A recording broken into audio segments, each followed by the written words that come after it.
Good morning and welcome to Advent Cable Network Nigeria. Now streaming sports and headline news story today. I'm your anchor Chukwebuka Ike, and we're reaching you live from the studio of the Advent Cable Network Nigeria here in the capital city of Abuja. And today we'll be discussing, usually on our Thursday edition, to talk about what's happening in the world of sports. And to do justice to today's discussion, I have with me here in the studio Mr. Raphael Ojaokomo. Mr. Raphael Ojaokomo, he's a sports and social commentator. Raphael, good morning and welcome. Good morning, thank you. And I'm sure the people in the city of Abuja knows that we're in a wet period now. Yeah, exactly. Everywhere is cold. Yeah, exactly. It's rain all through the night. It rained. So we're good to have a good weather. All right, thank you. And also here in the studio with me is Mr. Musu. Mr. Musu is here to do some discussion with us, most especially in the world of sports and a little bit in the headline stories we have. Welcome. Good morning. Good morning, Abuja. Good morning, Ebuka. Good morning, Raphael. Good morning. I'm happy to be here once again. All right, thank you for joining us, Stanley. I'm so excited to have you, Stanley, discuss with us this morning, because the last time you were here on the show, it was quite exciting. It's good to have an Arsenal and a Man U fan sitting here on the Congratulations. table.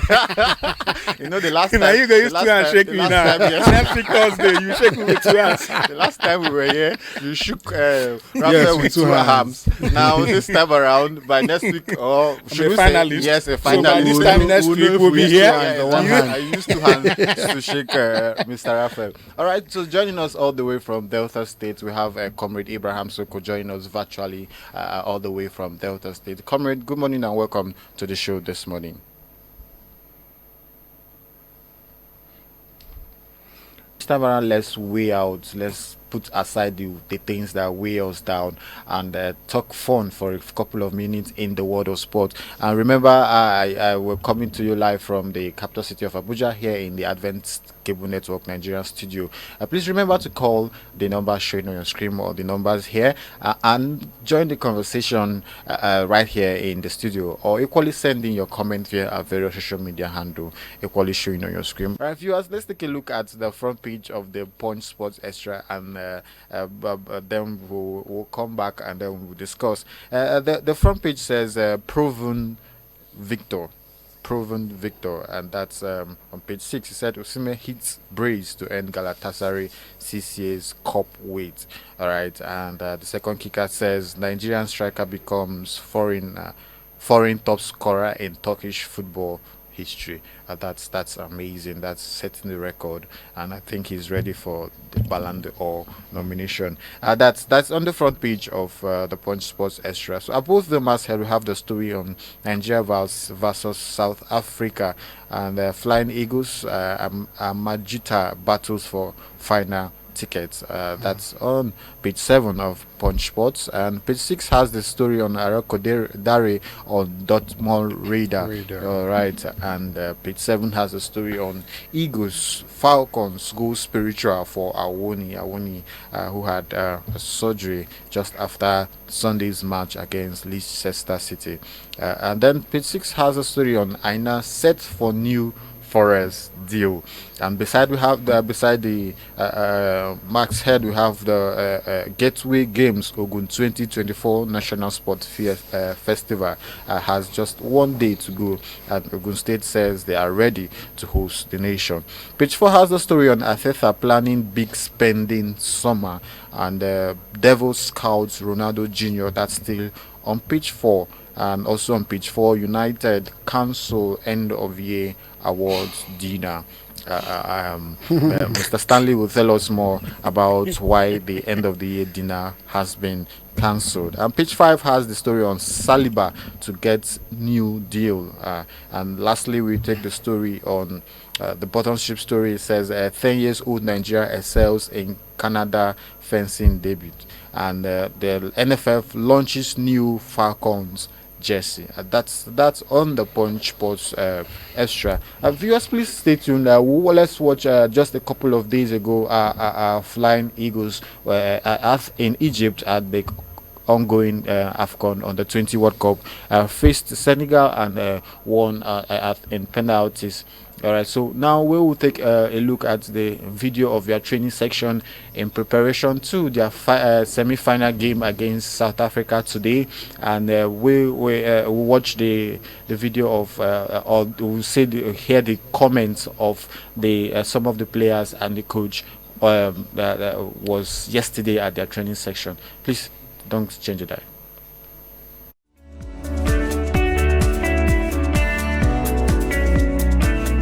Of finishing during the game situation, if the situation becomes very compact, we have worked on it, and I believe we are going to see change from tomorrow, my God grace. Okay, so plenty knocks in the quarterfinal. Can you confirm to Nigerians that all your key players are fit for the game tomorrow? Yes, all of them are fit. No player is out. The only players that have to knock, and they are okay now. We even trained with them this evening, and the doctors have confirmed that they are good to go. So we don't have any injury worry as it is. Okay, this South Africa team that you played, in less than or about 24 hours from now, they are known for a kind of compact game they play. Sometimes in most of the matches they have scored first. It's difficult to get them, either in a draw or losing the game.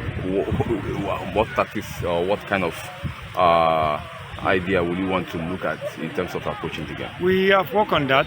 The only thing is, anytime we are defending, even all our matches that we have played, we make sure we have a defense that moves with depth and good cover, so that we can always neutralize every move they come with, because we know they are very fast, particularly from the flank. Both their number 7 and 11, their captain that always wears jersey number 3 from the left flank. So we've worked on that, and we are going to take care of the situation adequately. How are you motivating your attack ahead of tomorrow's game? Yes, we have spoken to them after everything we practiced on the field. We even spoke, and we showed them some clips, and we let them understand that you have to be at the right position for you to get goal.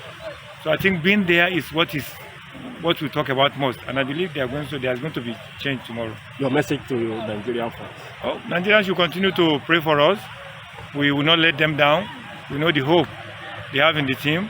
We are not going to let them down. We are going to skate through to the final by God's grace with their prayers. We said it's certainly not going to disappoint them. And one of the main reasons why we are here was to get the ticket to the World Cup. And we thank God for getting the ticket. That aside for now, we want to fight for the trophy. We are fighting for the trophy because we need this trophy to take it back to Nigeria.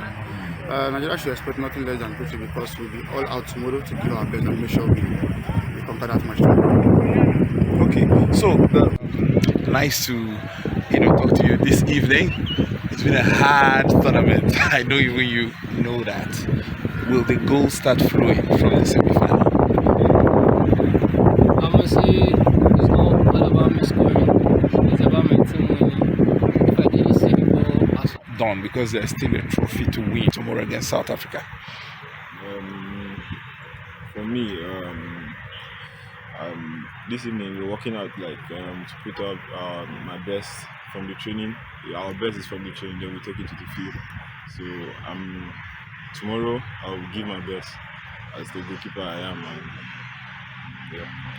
Okay, that day in the quarterfinal, I noticed there were 2 balls that hit the post. You seem to be startled a little bit, like you thought they were going over, and then all of a sudden you hit the post.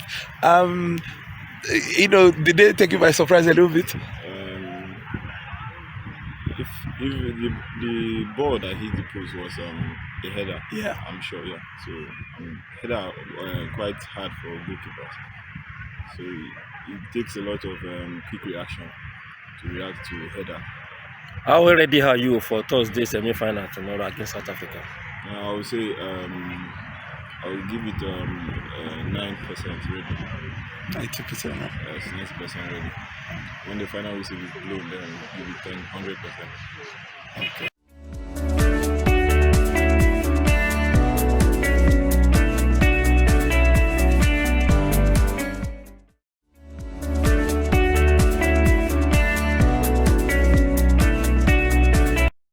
All right, thank you and welcome back to the show.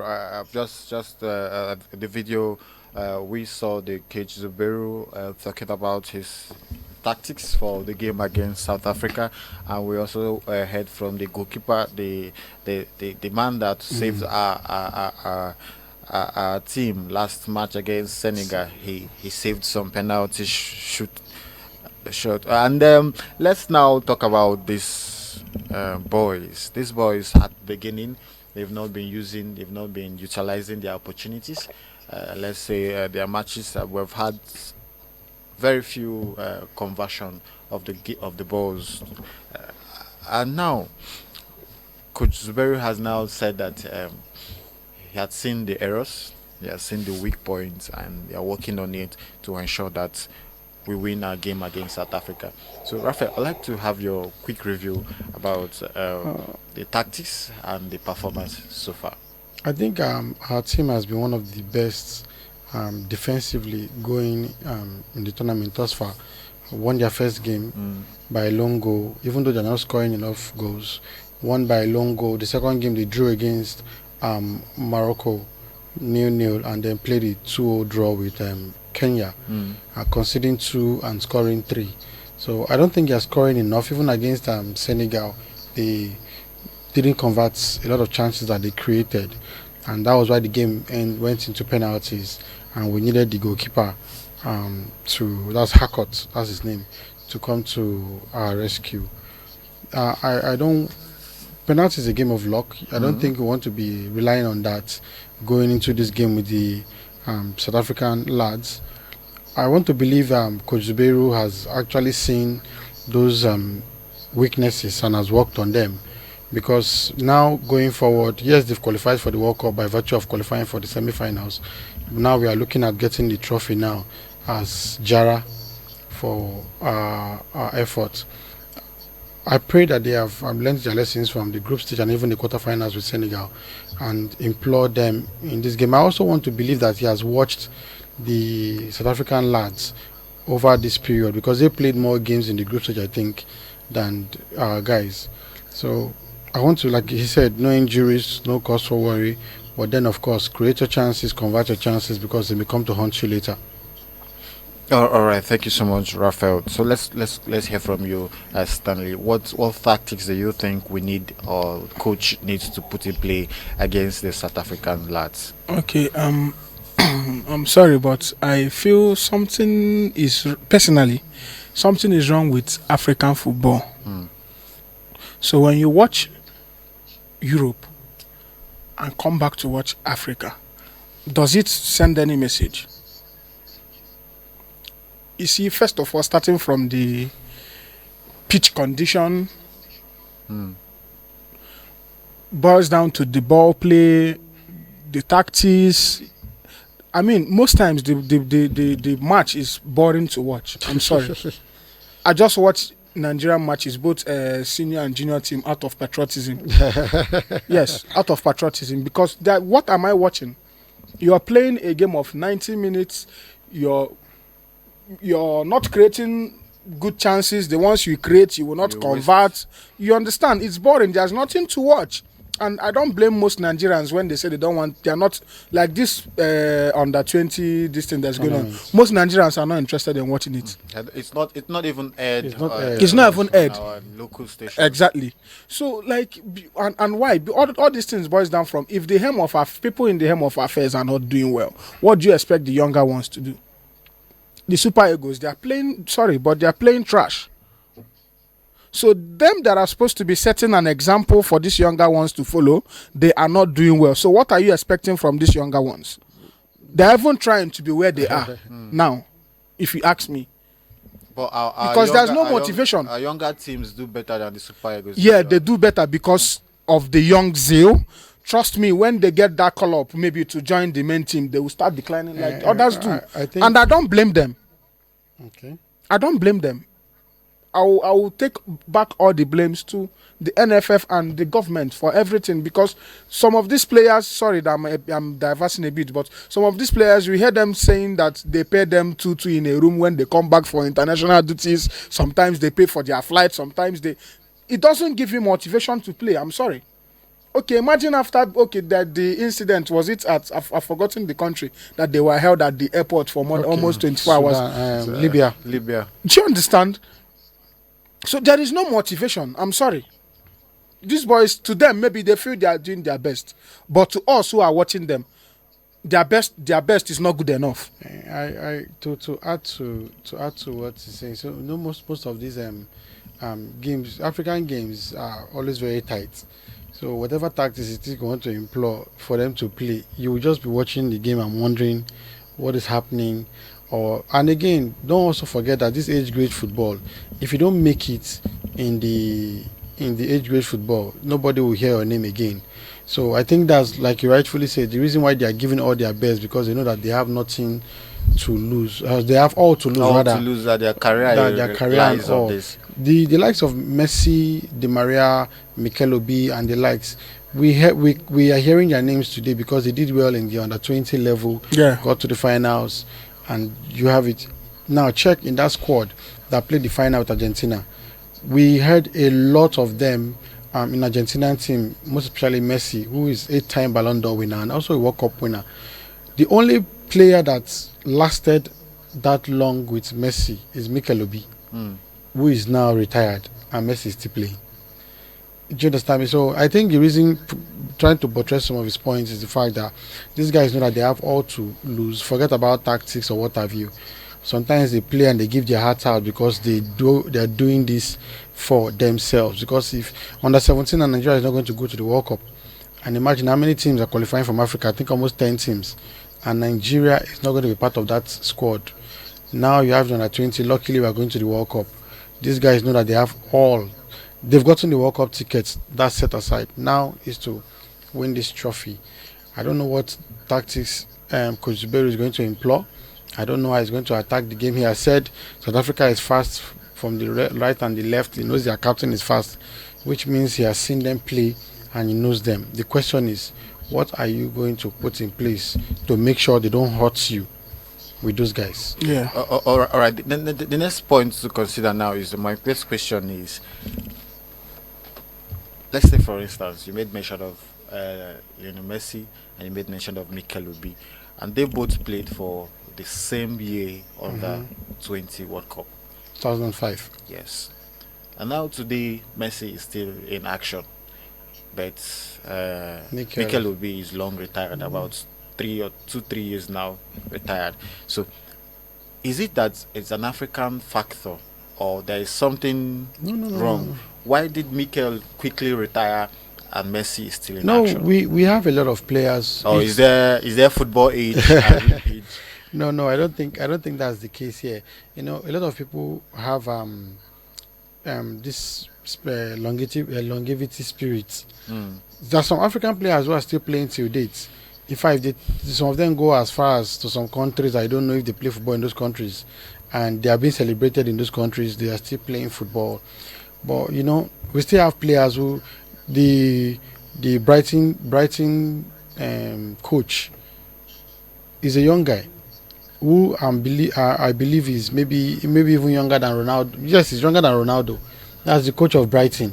Then you have some other coaches who retire maybe due to injuries, multiple injuries, and they could not continue again. They had to retire. We know of some that retired at the age of 23. Do you understand me? So I don't think Messi's zone, as Mikel's zone, was as a result of maybe football age. Because if we check, Mikel played in all age grade football in Nigeria.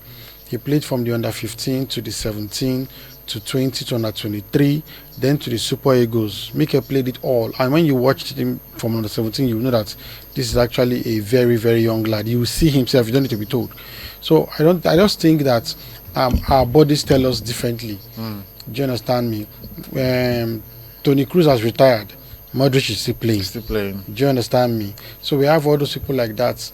Ibrahimovic, I think his own was injury. If not for injury, you and I know that Ibrahimovic will still be on the pitch. Do you understand me? Lewandowski is still playing. Lewandowski is still Ronaldo is still playing. Ronaldo is still playing, and what have you. So I think it's just body. When your body tells you it's time for you to stop, I think you ought to stop and face something else entirely. All right, thank you very much. Let's now move away from the AFCON on the 20 competition that is currently going. And let me come to you, Comrade Abraham Soko. Governor Abiodun of Ogun State says that they are fully ready to host the national sports festival, Festival. which is starting tomorrow. May 16 up till 29th of May, or thereabouts. Okay, so let's find out from you. You know, Ogun State 2024 has been tagged the Gateway Games, and the venue is going to be in Ogun State, probably in the state capital, Abeokuta. Abeokuta. And the purpose of the festival is to maybe expose or participate in almost all the games from gymnastic to swimming to athletics and football and what have you. So let's hear from you, Comrade Abraham Soko. How prepared do you think Ogun State is, and what do you foresee in this 2024 edition of the National Sports Festival? Yeah, thank you very much, Mr. Ebuka. I saw the video of the Governor Building, going to inspect the MQ International Stadium in Ogun State. Mm. And from the pictures I saw that the facilities are actually quite okay, at least on the surface level. The pitch looks quite good. So I believe that it's a good one, and I want to also encourage the sports commission. I want to encourage the country to continue to organize these games annually, because this is an opportunity for some of these our local stadiums to be renovated and to be maintained. I believe that some amount of money is went into the preparations for this tournament. For the some amount of money went into infrastructure, roads linking to the stadiums and hostels and what have you. So it is an opportunity to drive development in our states. So I believe that it should be encouraged going forward. Delta State has been the one hosting some of these. I think the 2022 National Sports Festival, it was hosted by Delta State. And I even believe the one for last year was also hosted by Delta State. So we have always had the opportunity to host the National Sports Festival. I'm glad that it's going to the state this year. And when it comes to performances in this national sports game, the Delta State has continued to actually shine. The one I mentioned was Delta State that came first, I think, followed by Edo State. Bayelsa and Edo. So the South states have been the one taking the most of the medals in these games. So generally, it's a good one, and kudos to the state government for showcasing and hosting this national sports festival. Thank you. All right, thank you, Comrade Abraham. Stanley, what impact do you think this festival will have on us as a nation and in the sporting world? Like I said it the first time I was here. The only reason why I like the idea of the sports festival thing is it can help us fetch our talents. Yeah, definitely. And younger ones and the people participating in it, they know that this is like a kind of opportunity for me to prove what I can do. And I mean, you don't know who is watching. So I believe it's a kind of opportunity for some people to step up, because some people will do well, they will get national recognitions and all. So basically, it's just it for me. All The right, exposure, yeah. Let me find out from you. You know, we have records of someone like S.A. Brume Bromé. that was discovered from the Games. national sports games. So let me ask you, Raphael. You know, a lot of persons have been discovered. A lot of talent has been discovered during or in the course of the National Sport Festival. But what do we do with all these talents? What do we do with them? Because I just made mention of good that we have the accounts of Ese Brume and the rest, a few of us who were discovered through the National Sport Festival.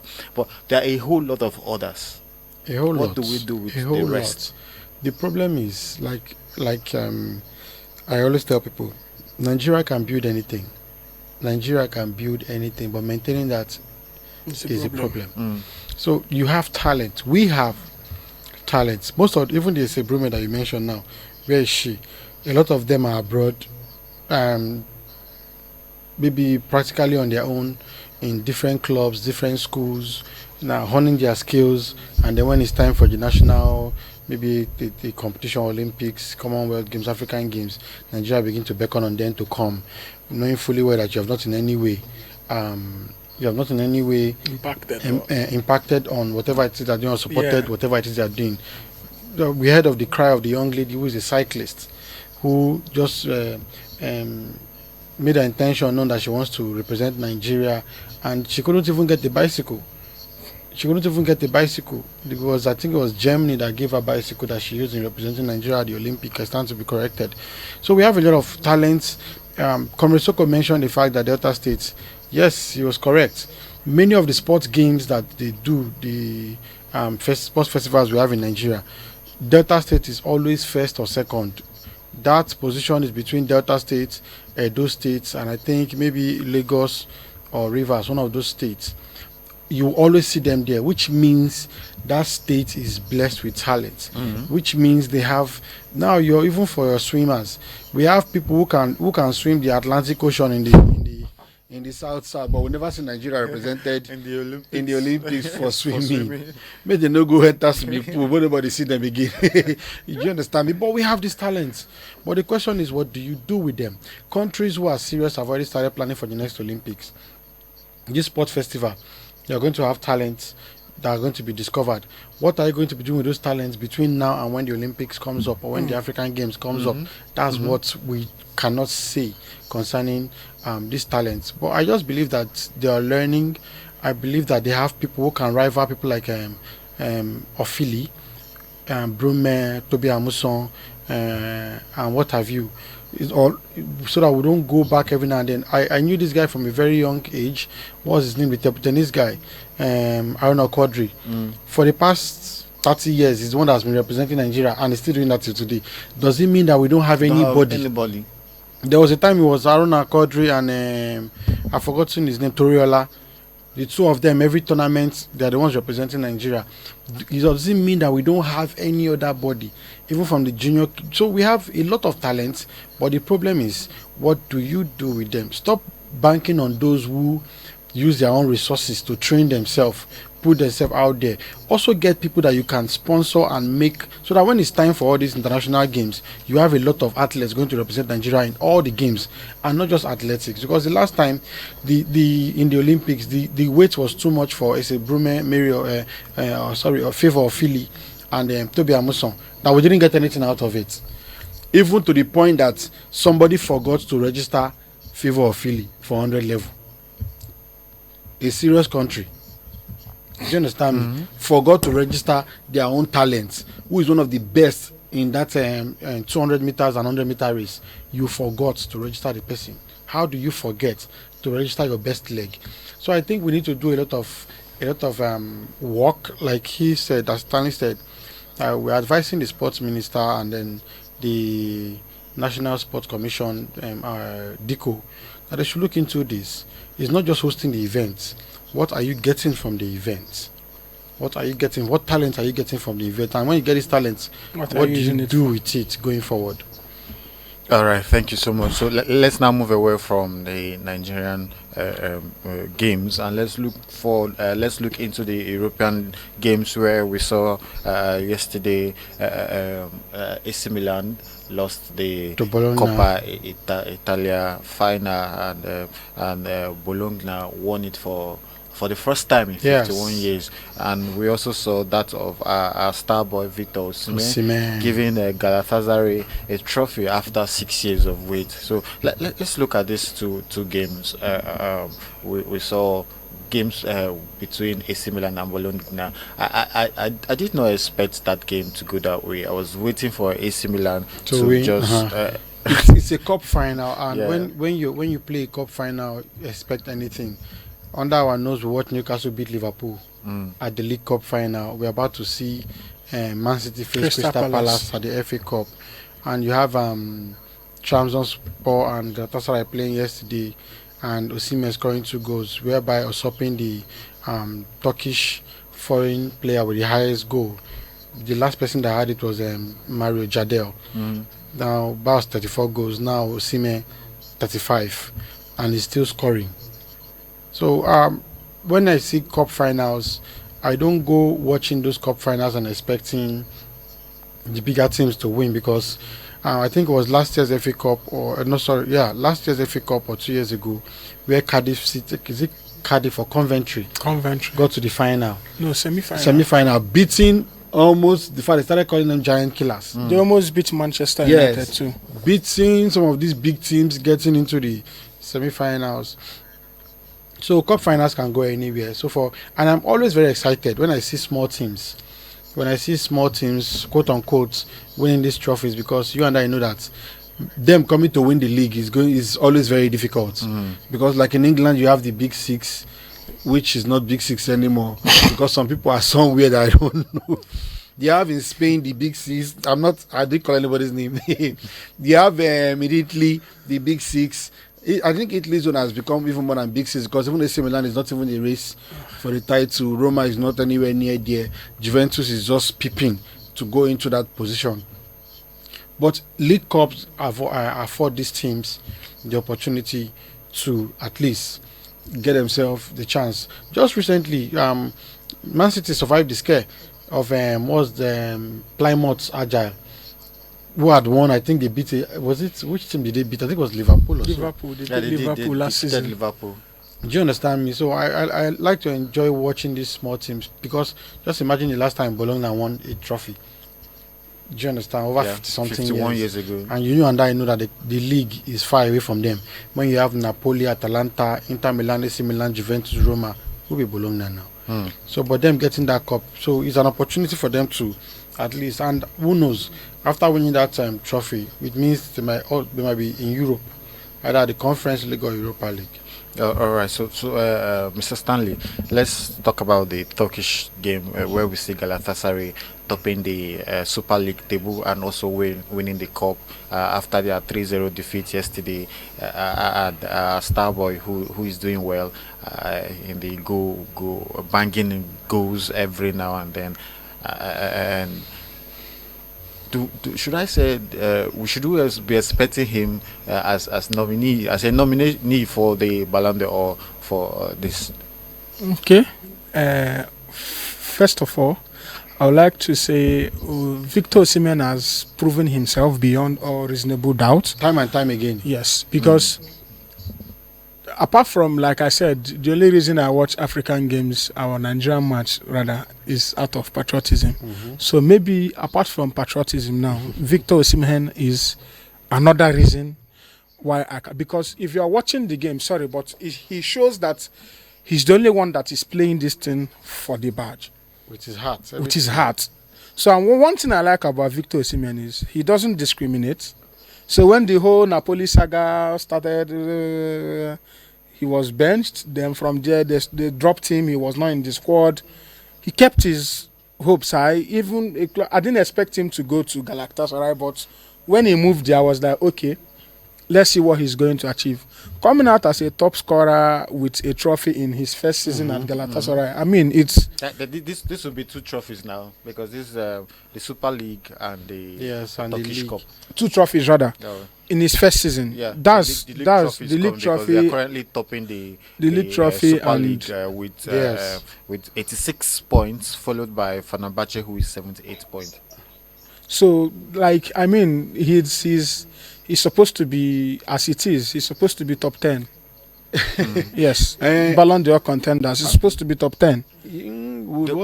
Aside from Victor Osimhen, there are some other African counterparts who are doing well at their various teams. We have Mo Salah, who is topping the English. Okay, yeah, Mo Salah is topping the yes. We have Dembele. We have Stock. Dembele is French.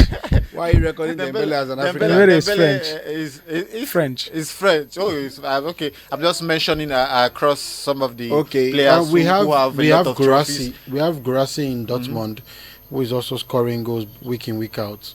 One of the...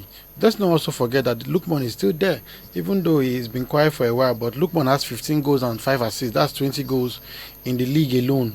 But I'm trying to say the players who have more trophies and more goals across the various leagues we have. We have Mo Salah, more goals, and the English Premier League, and then we have Dembele, who is on in track now, maybe to lift the UEFA Champions League.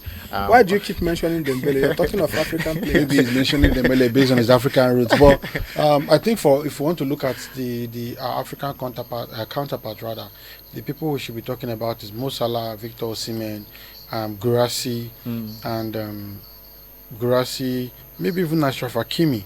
And Ademola Lookman. You can't rule him out. Ademola Lookman, I think, is the third top scorer in Italy right now. So they are all doing well. But when you talk about the Ballon d'Or, there are a lot of players that are on that radar at the moment. You have Rafinha, you have Mbappe, Yamal. The young man, Yamal. Even Salah is in that debate already. But as it is, these people you mentioned, because they didn't. Okay, they take the likes of Yamal. They got knocked out at the semis, so that automatically drops their rating. Go and watch Salah. Salah's rating dropped from, I think, top 2 to top. Was it top 6 or 7?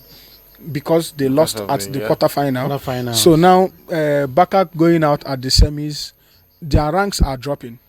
That's why people like Rafinha is on top there. Dembele is also on top there. Rafinha is a Barcelona player, so his rank has dropped. But league-wise, mind you, they just defeated Real Madrid at the El Clasico again, and I think 4 times this season. In fact, they've done 5 times. I don't think there's a team called Real Madrid this is when it comes to Barcelona, because even if Barcelona allows Madrid to score 4, that game will end 5-4 or 4-4 or somehow. So, but Osimhen being in the debate of the Ballon d'Or is not out of place. But like Stanley was saying, maybe top 10, I don't know. But maybe the last time he was in the top 20, I think he will still maintain that position, being the top scorer at the moment at the Turkish league, winning the Turkish Cup, and also about to win the Turkish league. Do you understand me? I think that puts him in the place. But what I don't know is why is it that no big team is coming for Osimhen at the moment? Watch out this summer. This summer are coming, but they don't want to spend money. We're talking about spending money, splashing this money for Osimhen, dropping the money for him. They tell you the money is too much for a player who can guarantee you 20 plus goals in a season. So a coach like Arteta, who says he has just 100 million to spend in this summer, and he has already spent 60. The other signing Zubimendi. Now is more money comes for him if he's able to sell. To sell some of our players, and then he gets money. But how do you give a coach like Arteta 100 million to spend? How do you expect him to get the quality players that he needs when someone like Isak will be rated from 100, 150, just one player, and you need him now? Zubimendi is not an attacker; he's a midfielder. You need a striker. So I think the race for the Ballon d'Or is going to be a tight one, because even in the Spanish league, you have in all competition, Mbappe has scored 40 goals and is leading at the moment in the Spanish league, closely followed by Lewandowski. That's his first season in Real Madrid. So he's also in that debate for Ballon d'Or too. But let's see what happens. All right, Comrade Soko, let's take your view on the debate on who is to be on the nomination list for Ballon d'Or. And then after that, in 10 seconds, let's get your view about the top five of the English Premier League, where we have teams like Man U and Tottenham who have qualified for the Europa at the bottom, almost close to the bottom of the English They Premier are League lucky table. those bottom three have gone. Okay, thank you very much, Mr. Ebuka. I want to start by lending my voice to the words have been said. If you look at the rankings right now on the Ballon d'Or, I think Usman Dembele is the leading the list, that particular list. And I actually want him to actually clinch it because he has played spectacularly. You need to understand that his team were able to conquer, I think, four English teams. They knocked out four English teams from the UEFA Champions League, and he contributed a great deal to that effort. So Usman Dembele is actually doing really, really well in that respect, and I expect him to win it, especially if they are able to win the Champions League final against Inter Milan. On our African players actually making that list, I presently in the top 20, there's no African player on the list in top 20. Yeah. And I find it very, very puzzling because the reason why we don't find the likes of Victor Osimhen on that list, I would want to say that with all respect to the Turkish league, it is not an elite league in Europe right now. Yes, and I don't think that they actually classify their league as one of the elite teams in Europe. So the fact that Victor Osimhen is in that team, despite his exploits, I don't think it's really working for his favor at this particular time. So he should try his best to actually get a better team. Sometimes it's not about the money. Sometimes it's about your achievements, your legacy as a footballer. You know, because of our antecedents, the hardship, our upbringing, we have all made life all about money, trying to better our lives and all that. You see footballer going after money. But sometimes it's not just about the money. Sometimes it's about being at that elite level. So I believe that should be behind Osimhen's thinking during this whole summer transfer window.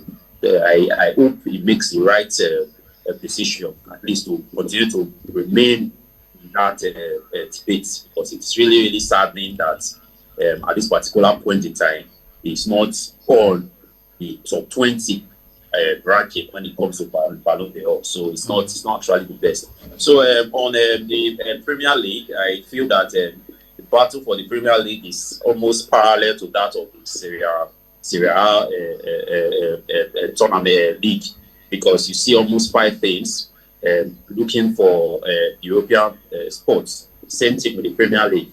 Five teams are almost 5-6 teams are all battling for the final spot for qualification into Champions League for next season. So right now, I believe that Newcastle think they have the edge because they have easier games. I think their next games against Arsenal, and I believe that they're going to beat Arsenal because they have the motivation right now. Chelsea will play Manchester United tomorrow. And I'm not able to tell because Chelsea have been really, really inconsistent recently. I don't think that they will be able to defeat Manchester United tomorrow. So for the race for the Champions League, I'm going to give that particular race to Newcastle to actually edge the final spots on that race. So it's going to be Liverpool, who has already qualified, Arsenal, Manchester City, and then Newcastle. So that's my prediction for the Champions League. Also, I want to just briefly speak about Bologna. I'm really, really, really impressed that I'm happy that Bologna was able to win the cup, the Coppa Italia yesterday. And then we need to understand that Bologna has been a work in progress. They performed very, very well last season. And it was because of their performance that was what led Juventus to clinch Thiago Motta, because he was their coach for last season. They played very, very beautiful football. And that was what also led to Arsenal clinching their star defender, Calafiori. Calafiori or so. So the team has been a work in progress, and even this season they have been able to bring some really, really good stars, because when you look at their team, you see Ossolini, you see the likes of Castro, you see another attacking Dominguez. So generally, that team has been really, really stable, and they are also in the fight for the top 4 in the Serie A league table. So I'm actually pleased that their consistent work has been rewarded with this cup. So it is well deserved. It is something that is going to encourage other teams to actually tour that path. Thank you very much, Mr. Ekuta. All right, thank you. So before we leave, let's look at the game between Chelsea and Man U. Mr. Stanley. Like I said, Man U is off. Man U is off as far as Premier League is concerned now. Man U, I think, if you watch the way they play, you will even believe with me that they are not showing. Maybe they are focusing on Europe. They are focusing on more on Europe than, because trust me, if the Manchester United team that plays in Europe every Thursday comes to play the Manchester United in Premier League this season, trust me, they'll beat them hands down. I don't know if you understand where I'm going. Yeah, I get your point. Yeah. So I mean, if Chelsea needs the game more, and they have the advantage, we are playing at Stamford Bridge. So they need the game more. If they will show more resilience, football is about who wants the result more. Who wants it the more? I mean, we all saw it last week between Inter Milan and Barca. I don't want to go back to that, but it's about who wants it more. The zeal you put in determines the result. I know that sometimes there's this factor of God of soccer. But then I believe if Chelsea Football Club should show more resilience tomorrow, because I believe that Amorim will be resting a lot of players tomorrow night against the final on Wednesday. So, and we are playing at Stamford Bridge. So if Chelsea doesn't gawk, is a short 3 points for them. That's a Man U fan. I'm a Man U fan, but I mean, let's hear from a Chelsea fan. So, comrade, let's have your view in 10 seconds. Chelsea against Man U tomorrow. Briefly, I said that Chelsea has been really, really inconsistent. Okay. I don't actually believe that they will be able to even defeat Manchester United. The reason why I said that is because of their inconsistency. You win against Liverpool, you perform against Newcastle and get a very stupid red card, and end up losing that game. So they have not been able to maintain that consistency, and that has been their problem since the inception of this season. There was a time that Chelsea was actually contending for the title, even if we actually denied it, but we were there. So because of our inconsistency, we actually fell off. Yeah. So if Chelsea, as Stanley as saying, if we go into that particular game, wanting to win it, I think we are going to win that particular game. But personally, as a Chelsea fan, I'm not really optimistic that that might be the case tomorrow. Thank you. All right. So, what you're trying to chip in to your own view to that, we want to also have your own view. The match against Arsenal and Newcastle. Arsenal-Newcastle game is going to be, I'll borrow his voice, who wants it the most. Do you understand me? But I can't. Because Arsenal is second, Newcastle is third. Do you understand? I don't think Arsenal want to relinquish their position anytime soon. And I also think Newcastle wants to solidify their stay in that top 4. Because we still have, I think, just 2 games to go. Yeah, 2 games. So that game is a very dicey one. I want to add my voice to this Man U fan and this Chelsea fan. The two of them, the two of them are just saying we will not win. Whether or not the referee go win, Chelsea playing safe. Chelsea say we no go win because we know they consistent. Man U say we no want with the rest players. But then again, it is still about who wants the game the most. And if you ask me, Chelsea needs it the most. Points. Yes. Even if they get 1 point from that position, it's going to be very dicey for them. They want all 3 points in that game. And mind you, they'll be without Jackson because of the red card of the last game. So now they need to get that 3 points to stay in that top 4. Mind you, Aston Villa is breathing down their neck. Aston Villa has entered the discussion of this top 5 for the Champions League. All right. Thank you. So before we go, I've been itching for just 5 seconds for that story. We have the story on United cancels their end of the awards dinner. Again, as nightmare season comes to disappointing end. So, Man U fan, tell us. What's happening? They are focusing on Europa. No, I think this should be the third time in the last 4 seasons they have cancelled that Because they're not end of serious. the year dinner, Why they blah, go gala do it? night, blah blah blah. So now, starting from Ten Hag's regime, it was cancelled, and I can believe what we felt was our worst season. We didn't even know we were in heaven, because I mean, I'm forget that we have hopes of winning Europa next week, but I'm ashamed of being a Man U. I'm not like ashamed, but you're stylishly ashamed.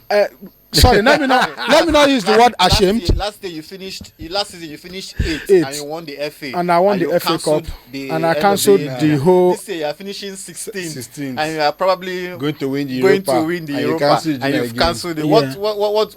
What do we expect next? So season? it shows. One thing I like the Ineos and Ratcliffe for is, Manchester United has been seen like as a club that spends a lot of money partying, giving players huge unreasonable salaries and all. But the Ineos and Ratcliffe have been able to cut down even the match next week. Although I'm not happy about that one. At least after a season that have been in shambles, you somehow miraculously managed to be in the Europa finals, and you're saying you're cancelling tickets for the family to go and watch the game. I feel okay. Now I read the news yesterday that Ruben Amorim is paying for 20 persons. 30. In-room staff. 30. No, is it 30? Yeah, 30 okay, persons. to go for... You understand? Okay, I feel that side, you should be lenient a bit.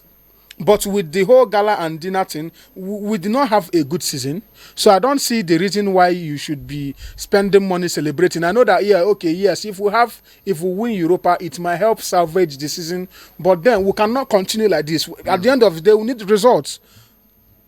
Imagine Manchester United battling almost relegation, finishing like 17th, because we are not even sure if we lose this game tomorrow against Chelsea, we'll drop to 17. If not that the 3 people have been confirmed. I don't know what will be the case. I don't know what will be the case. So I feel is a good idea to keep these guys on their toes, to tell them that, okay, you are not doing well, because I cannot be celebrating you when you didn't do well. Yeah. Forget that maybe we might miraculously carry Europa League, but they did not do well.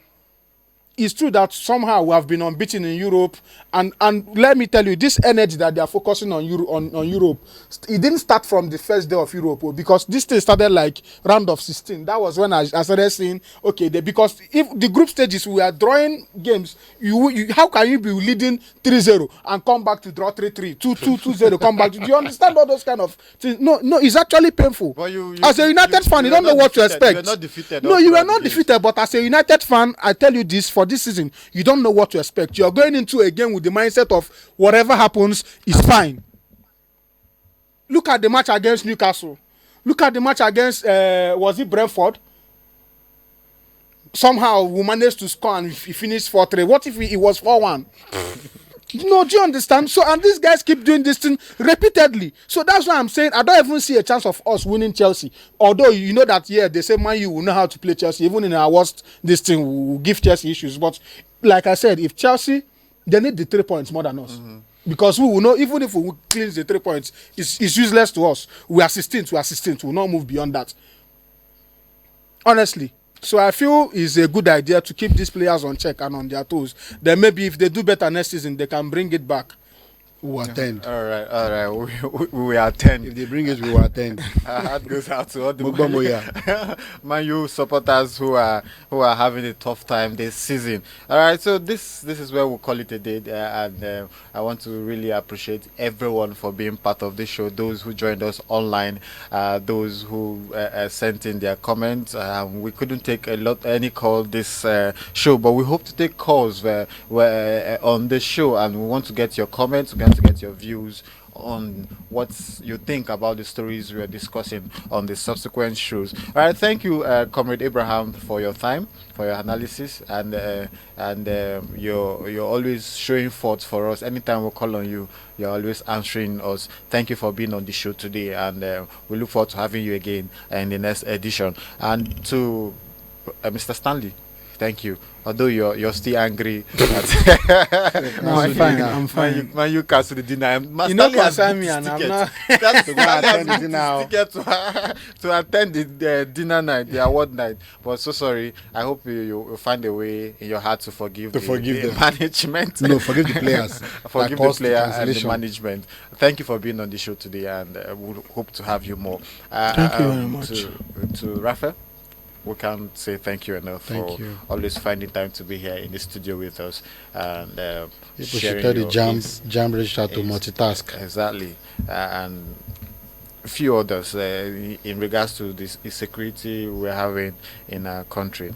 We hope that sometime we'll have reasons to celebrate our victories over our issues here in Nigeria. All right, thank you. This is where we'll call it a day, like I said, and until we come your way again next time, please be the best you can be. Thank you, and bye-bye.